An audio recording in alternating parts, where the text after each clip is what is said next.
এই garden of কেভসের entry fee হচ্ছে 100 rupees.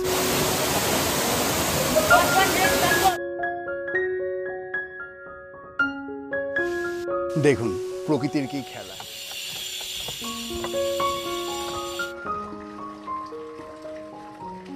এবং এটাকে যেটা আমরা বলি দাওয়াই পানি, অর্থাৎ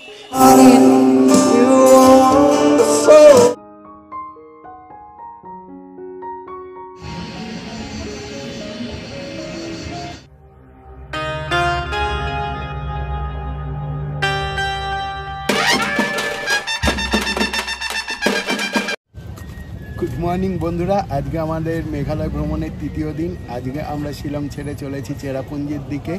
আজকে অনেকটাই লেট হয়ে গেল, কালকে যেহেতু ফিরতে ফিরতে একটু দেরি হয়েছিল। আজকে আমাদের বেড়াতে বেড়াতে প্রায় 11টা। আজকে আমাদের গন্তব্য চেরাপুঞ্জি। ডিস্টেন্স 55 কিলোমিটার, সময় লাগবে 2 থেকে 2.5 ঘন্টা। আর আমাদের গাড়ি আর্টিকার ভাড়া পড়েছিল পার ডে 5,000 টাকা। আমরা 2-3 জনের সাথে কথা বলে গাড়ি ঠিক করেছিলাম। মোটামুটি কিন্তু ভাড়া একই থাকে। কালকে আমরা যেই রাস্তা দিয়ে ডাউকি গেছিলাম সেখান থেকে একটা রাস্তার রাইট সাইডে টার্ন নিয়েছিল, সেই রোড ধরেই চেরাপুঞ্জি যাব।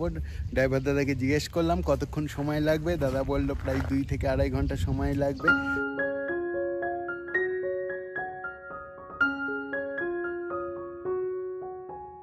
এখানে আমি জিজ্ঞেস করেছিলাম লোকাল লোককে এই জায়গাটার নাম কি, ওরা বলল, বাট আমি একদমই মনে রাখতে পারলাম না ওর উচ্চারণটা।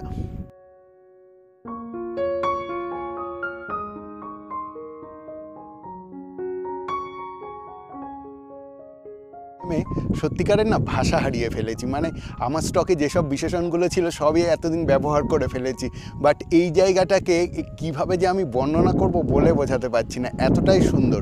গার্ডেন অফ কেভসে যাওয়ার পথে এই জায়গাটা পড়লো, দূরে সবুজ পাহাড় আর মেঘরা ভেসে বেড়াচ্ছে, মেঘের ভেলা, তার ওপরে আমরা, মানে আর পুরো চারিদিকটা পুরো গ্রিনারি, মানে এত সুন্দর লাগছে।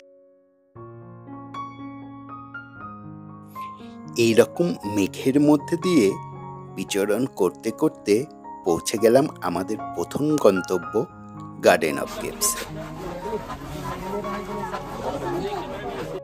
এই গার্ডেন অফ কেভসের এন্ট্রি ফি হচ্ছে 100 রুপিস বড়দের জন্য, আর ছোটদের 12 বছরের নিচে যাদের তাদের হচ্ছে হলো 50 রুপিস, এবং এখানে ক্যামেরা নিয়ে গেলে 100 টাকা চার্জ। আমরা যে এখানে গাড়ি পার্ক করেছিলাম তার জন্য এন্ট্রি ফি বাবদ 20 টাকা এরা চার্জ করেছিল। 100তেই কিন্তু এটা ধরে নেয়, যখন টিকিট করা হয় তখনই ওরা গাড়ির চার্জ হিসাবে ওই টাকাটা নিয়ে নেয়। গার্ডেন অফ কেভস স্থানীয়ভাবে কা ব্রি সিংরাং নামে পরিচিত। এই গুহা উদ্যানটিতে রয়েছে ঝর্ণাধারা, গুহা এবং সবুজ প্রাকৃতিক দৃশ্যের একটি সিরিজ। প্রবেশ করলাম আমরা গার্ডেন অফ কেভসে। এখন আমরা ঢুকছি, এখন ঘড়ির কাঁটায় বাজে 1:30। আমরা গার্ডেন অফ কেভসে প্রবেশ করলাম। প্রথমে দেখব পালং সিএম বা রাজার গুহা। এখানটা কিন্তু মাথা নিচু করে ঢুকতে হচ্ছে। বিছানার মতো কাঠামো দিয়ে নিখুঁতভাবে খোদাই করা। এখন যে জায়গাটা আমি বসে আছি এই জায়গাটা হলো কিংস কেভ। দেখুন পুরো একদম সিংহাসনের মতো, ওপরটা পুরো ঢাকা, কেভসটা পুরোটা একবার দেখুন।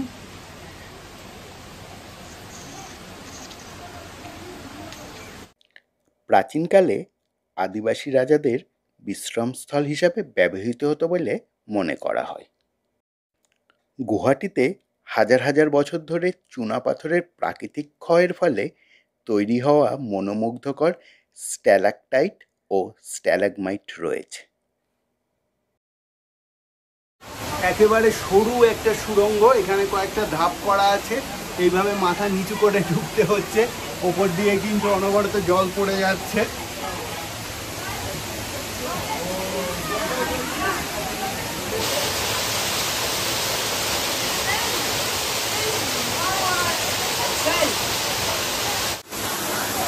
এটা একটা ন্যাচারাল ফলস, এই ফলসটাকে সামসুয়েন্ট ফলস বলছে। এই একসময় ট্রাইবালরা এখানে স্নান করতো এই ফলসটাতেই। দেখুন এটা প্রাকৃতিকভাবেই কিন্তু ভেতরের কেভের ভেতর দিয়ে আসছে ফলসটা, এবং এখান থেকেই বয়ে যাচ্ছে। সামসিয়াম ফলস। প্রাকৃতিকভাবে খোদাই করা একটি খোলা অংশের মধ্যে দিয়ে এই জলপ্রপাতটি ঝরে পড়ে। জনশ্রুতি আছে এখানে প্রাচীনকালে আদিবাসীরা স্নান করত। এইভাবে পাথরের রাস্তা তৈরি করা আছে, এই পথ ধরে আমরা এগিয়ে চলে অলরেডি স্পট 1 অ্যান্ড স্পট 2টা ভিজিট করে ফেললাম। এবারে সামনের দিকে এগিয়ে যাচ্ছি। পুরো বাগানটাই এরকম বাঁধানো পথ রয়েছে। স্টিগ মাউ নামটি এসেছে প্রাচীনকালে যুদ্ধে যে পাথরের ঢাল ব্যবহার করা হতো তার সঙ্গে সাদৃশ্য এখানকার পাথরগুলির থেকে।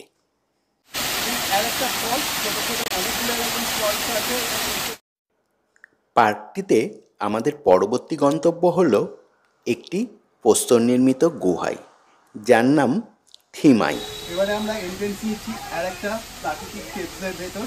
এটা ন্যাচারাল কেভ, এটা 2019 সালে ডিসকভার হয় এই কেভটা।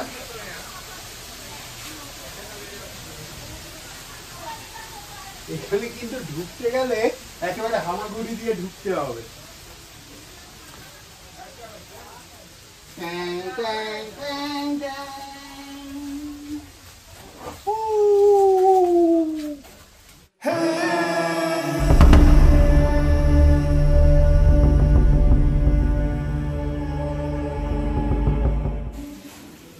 পুরো কেভসটা কিন্তু লাইটিংয়েরও ব্যবস্থা আছে। এখানে ছোট ছোট বাল্ব জ্বলছে আর ওপর থেকে চুয়ে চুয়ে জল কিন্তু পড়ছে। যত ভেতরে যাচ্ছে জলের পরিমাণটা বাড়ছে।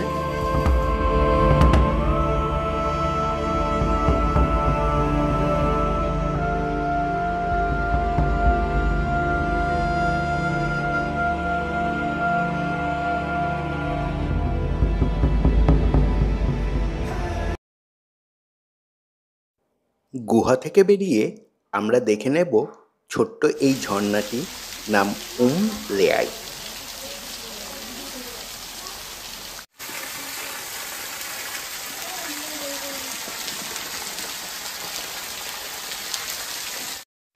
এরপরে দেখলাম গার্ডেন অফ কেভসের সবচেয়ে উঁচু জলপ্রপাত। এর নাম হচ্ছে রিয়াত উমলওয়াই।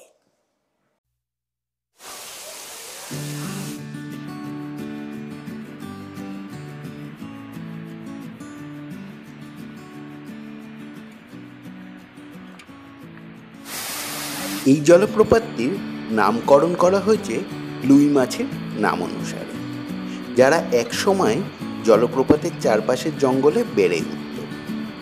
আর বলতে বোঝায় মৌমাছির মধুকে।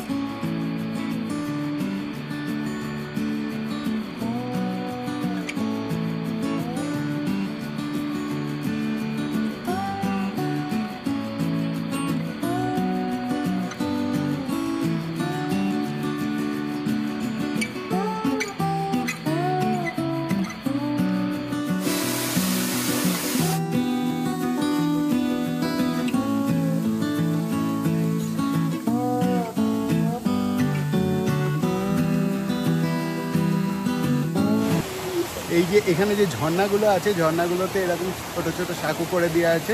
সাঁকোগুলো পেরিয়ে ওপারে যেতে হচ্ছে। খুবই সুন্দর সাজানো গোছানো। এবারে গার্ডেন অফ কেভসে ঘুরতে ঘুরতে চলে আসলাম এখানকার সবচেয়ে মনোমুগ্ধকর স্থানে, যে জলপ্রপাত তার নাম আড়সদাত।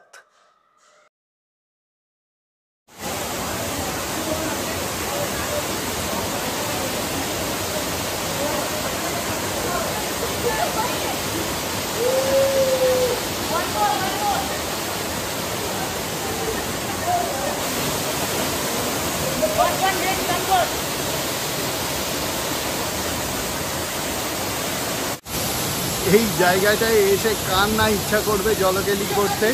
এত সুন্দর একটা জায়গা। বাট গাড়িতে আমি আমার এক্সট্রা জামা কাপড় রেখে এসেছি, ফলে আনিনি। এখন আবার এতটা ব্যাক করে গিয়ে আনা সম্ভব নয়, ফলে মিস করছি এই জায়গাটা। আজ দুধের স্বাদ ঘোলেই মেটাতে হলো। আর হ্যাঁ, এখানে কিন্তু লাইফ জ্যাকেট ভাড়া পাওয়া যাচ্ছে, ঘন্টায় 50 টাকা করে।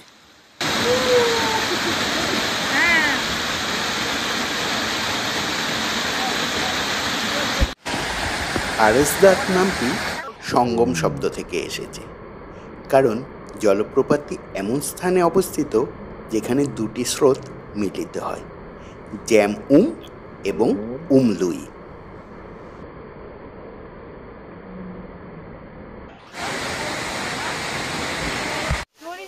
এবার পৌঁছে গেলাম আশ্চর্যজনক একটা স্থানে। এর নাম উমাও খাইলং।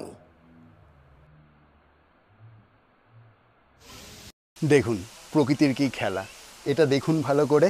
এটা দেখে মনে হচ্ছে না একটা ভুন, ন্যাচারাল ভুন মাতৃ করে যেরকম হয় ঠিক সেই রকম। এটা কিন্তু প্রকৃতির একটা খেলা, এটা পুরো ন্যাচারালি তৈরি করা। উমদায় পৌঁছানোর জন্য দর্শনার্থীদের একটি ব্রিজ পার হতে হবে, যার নাম জিংকিং সিজ। এটি একটি দীর্ঘ বাঁশের সেতু, যা ঘন বনের উপর দিয়ে বিস্তৃত এবং এর নিচ দিয়ে একটি নদী বয়ে চলেছে। সেতুটি পার হওয়ার সময় আশেপাশের প্রাকৃতিক সৌন্দর্যের অত্যাশ্চর্য উপভোগ করতে পারবেন। সেতুটি যেখানে শেষ হচ্ছে সেখানেই রয়েছে উমদাওয়াই, অর্থাৎ হেলদি ওয়াটার। এমনিতেই এতটা হেঁটে আমরা ক্লান্ত, তাই মনের সুখে পান করে নিলাম এই উমদাওয়াই। এই যে ন্যাচারাল ওয়েতে যে জলটা আসছে আমরা খেলাম, এটাকে বলা হচ্ছে দাওয়াই পানি, যেটা আমরা বলে থাকি।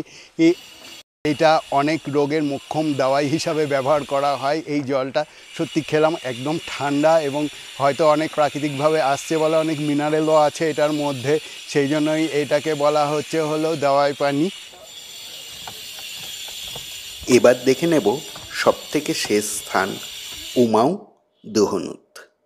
নামটির অর্থ হৃদয় আকৃতির পাথর। পাথরের ওপর এই অনন্য আকর্ষণীয় প্রভাব পার্কের সবচেয়ে জনপ্রিয় প্রদর্শনগুলির মধ্যে একটি। প্রকৃতির আর একটা আশ্চর্য খেলা, এইটা দেখুন, শেপটা পুরো হার্ট শেপের একটা, এটা ন্যাচারালভাবেই তৈরি। প্রায় 2 ঘন্টা লেগে গেল আমাদের পুরো পার্কটি ঘুরে দেখতে। এবারে বেরিয়ে আমাদের পরবর্তী গন্তব্য নোহকালিকাই ফলস। চেরাপুঞ্জির মেন যেখানটা জায়গা, সোহরার ওপর দিয়ে আমরা যাচ্ছি নোয়াখালী ফলসের দিকে। এখানকার মানে বিউটিটাও কিন্তু মানে অপূর্ব। এখানে দুই দিকে অনেকটা দেখি সুইজারল্যান্ডের মতো মনে হচ্ছিল, পুরো গ্রিন ভ্যালি আর রাস্তাগুলো মানে খুবই সুন্দর। এখান থেকে শুরু হলো নোয়াখালিকা ভিলেজ, এখান থেকে 4.8 কিলোমিটার দেখাচ্ছে ফলসের ডিস্টেন্সটা। যারা বাজেট ট্যুর করতে চান তারা কিন্তু মেঘালয় ট্যুরিজমের বাসেও যেতে পারেন। সেগুলি কিন্তু অনেক সস্তায় এই স্থানগুলি ঘুরিয়ে দেবে। বাট আমি কিন্তু আমার ঘোড়া স্টিয়ারিং কাউর হাতে দিতে নারাজ, কারণ তাহলে যে মিস হয়ে যাবে এই প্রাকৃতিক সৌন্দর্যগুলো। এই স্থানগুলি সুইজারল্যান্ডের থেকে কোনো অংশে কম নয়, তাই বারবার গাড়ি দাঁড় করিয়ে ক্যামেরার লেন্স বন্দি করতে করতে এগিয়ে চললাম। ক্যামেরার লেন্সে কতটা মাধুর্য ফুটে উঠছে তা বলতে পারবো না, তবে নিজের চোখে যা চাক্ষুষ করলাম, নবকুমারের কথাই বলতেই পারা যায়, আহা কি দেখিলাম, জন্ম জন্মান্তরেও ভুলিব না। এন্ট্রি নিলাম নলিকাই ফলসের গেট দিয়ে। ঢুকেই রয়েছে পার্কিংয়ের ব্যবস্থা এবং স্থানটিও বেশ জমজমাট। এটা পড়বে পার্কিং জোন, আর আমাদের এখানেও কিন্তু এন্ট্রি ফি আছে। এন্ট্রি ফি অ্যাডাল্টদের 50 রুপিস, আর চাইল্ড বিলো 12 ইয়ার্স এখানে 30 রুপিস করে পড়ছে। প্রত্যেকটা ফলসেই কিন্তু এন্ট্রি ফির একটা আছে, এটা কেন নিচ্ছে বুঝতে পারছি না। এই ফলস দেখার জন্য যদি এন্ট্রি ফি দিতে হয়, এটা ঠিক আমার বোধগম্য হচ্ছে না। এসে পৌঁছালাম নোয়াকালিকা ফলস, বাট পুরোটাই মেঘে ঢাকা, শুধু আওয়াজটাই শুনতে পাচ্ছি।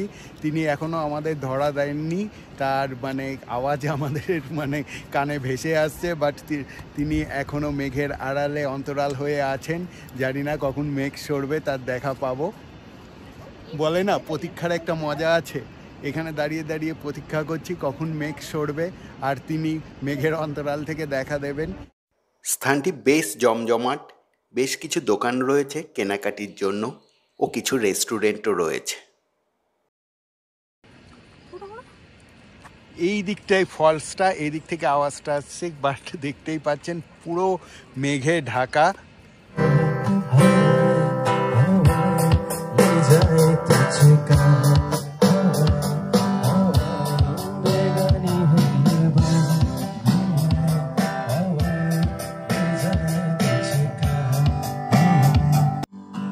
প্রতীক্ষা পর্ব একটু সহজ হয়ে উঠল রেস্টুরেন্টে গরম খাবার খেতে খেতে আর লাইভ মিউজিক উপভোগ করতে করতে। এই নৌকালিকা ফলসের নামকরণের পেছনে কিন্তু একটা করুণ কাহিনী রয়েছে। লিকাই বলে এক তরুণীর কাহিনী, সে এখান থেকে লাফ দিয়ে আত্মহনন করেছিল। সেই করুণ কাহিনী আমি পরে ভিডিওতে বর্ণনা করব। এখন আপাতত এইখানে দাঁড়িয়ে আমাদের করুণ কাহিনী সেটা হলো কিছুই দেখতে পাচ্ছি না, পুরোটাই মেঘে ঢেকে গেল। পুরোটাই মনে হচ্ছে এন্ট্রি ফিজটা পুরোটাই আমাদের বৃথা যাবে, এখান থেকে পুরোটাই মেঘে ঢাকা। এই অবস্থাতে হয়তো আর কিছুক্ষণ ওয়েট করব, তারপরেই ফিরে যাব। না, তিনি পুরোপুরি হতাশ করেননি। মেঘের গুণ্ঠন সরিয়ে আস্তে আস্তে ধরা দিলেন তিনি। এই অত্যাশ্চর্য সৌন্দর্যের সাক্ষী হতে পেরে নিজেকে বড়ই ভাগ্যবান মনে হচ্ছিল। আমাদের এতক্ষণের অপেক্ষা যেন এক লহমায় সার্থক হয়ে উঠল। না, আর অপেক্ষা নয়। আমাদের হাতে যে সময় বড্ড কম। পৌঁছাতে হবে চেরাপুঞ্জির আর একটা দর্শনীয় স্থানে। তাই প্রকৃতির ক্যানভাসে এই রঙের খেলা দেখতে দেখতে এগিয়ে চললাম। এখন ঘড়ির কাঁটায় 5টা, আমরা পৌঁছে গেলাম মাসাইমাই কেভে। এখন গাড়ির পার্কিং চার্জ নিল 30 টাকা।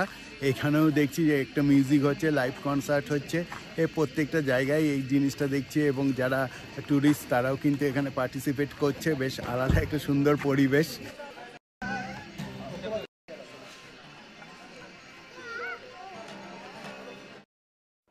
কেভে প্রবেশ করতে গেলে প্রথমে এরকম কিছুটা পথ সিঁড়ি বেয়ে আপনাকে ওপরে উঠতে হবে। এখন বিকাল 5টা বাজে। 5টার সময় আমরা ঢুকলাম মায়াসমাই কেভে। এখানে যেটা ব্যাপার, আমাদের হাতে টাইম খুবই কম, কালকে সকালে আমরা বেরিয়ে যাব। ফলে আজকের মধ্যে যতটা পাচ্ছি আমরা কভার করে নিচ্ছি। এটাই হলো কেভসের এন্ট্রি পয়েন্ট। এখান দিয়ে আপনাকে ভেতরে প্রবেশ করতে হবে। এই কেভের ভেতরটা যদি সূক্ষ্মভাবে পরিদর্শন করেন, পেয়ে যেতে পারেন অনেক জীবাশ্মর দেখা। মেঘালয় ভ্রমণ সার্থক হয়ে থাকবে শুধুমাত্র এই কেভসগুলি পরিদর্শনের জন্য। নদী, পাহাড়, ঝর্ণা আপনি অন্য রাজ্যেও পেয়ে যাবেন, কিন্তু কেভসগুলির যে এত বৈচিত্র্য এখানে না আসলে বোঝাই যেত না। গুহাগুলির মধ্যে আলোর ব্যবস্থা থাকলেও প্রতি মুহূর্তে একটা থ্রিলিং কাজ করছে। কখনো চড়াই, কখনো উতরাই। একটা আলাদা রোমাঞ্চকর অভিজ্ঞতা হচ্ছে এখানে এসে। জল পাড়িয়ে পাড়িয়ে আমাদের ঢুকতে হচ্ছে। সত্যি একটা অ্যাডভেঞ্চার। এবং দেখে মনে হচ্ছে এগুলো লাইমস্টোন দিয়ে তৈরি। কখনো আবার সরু স্থানের মধ্যে দিয়ে জল পাড়িয়ে পাড়িয়ে যাওয়া। একটু স্থূলকায় ব্যক্তির পক্ষে কিন্তু অসম্ভব এই জায়গার মধ্যে দিয়ে পাস করা।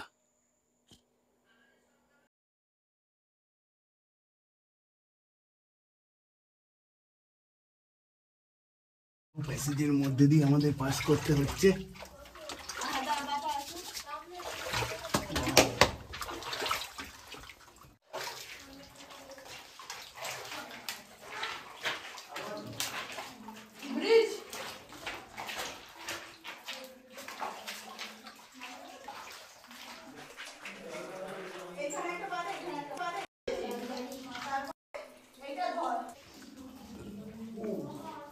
উপর থেকে কিন্তু জল পড়ছে, তার মধ্যে দিয়ে হেঁটে চলা। সত্যি এরকম একটা এত বড় কেভটা, এখানে কিন্তু বাদুড়ও উড়ে বেড়াচ্ছে, কিছু কিছু বাদুড় উড়ে বেড়াচ্ছে। একদম ন্যাচারাল এক্সপিরিয়েন্স।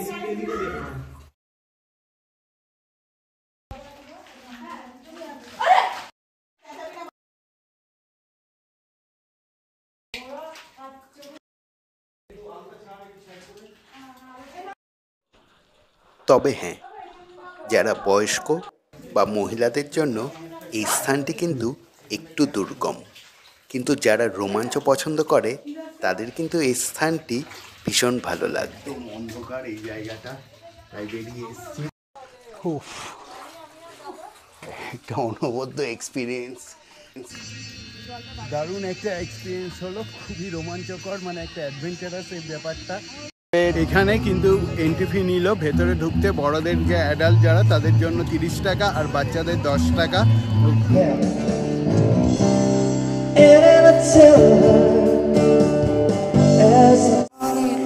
বেরিয়ে দেখলাম কনসার্ট কিন্তু জমে গেছে, কিন্তু আমাদের তো ফিরতে হবে। কালকে যে আরও কিছু দর্শনীয় স্থান দেখা আমাদের বাকি। কালকে আমরা আরও দেখব 7 সিস্টার ফল, আরোয়া কেভ, ওয়াকাবা ফল সহ নানা দর্শনীয় স্থান। ততক্ষণ সঙ্গে থাকুন, দেখতে থাকুন।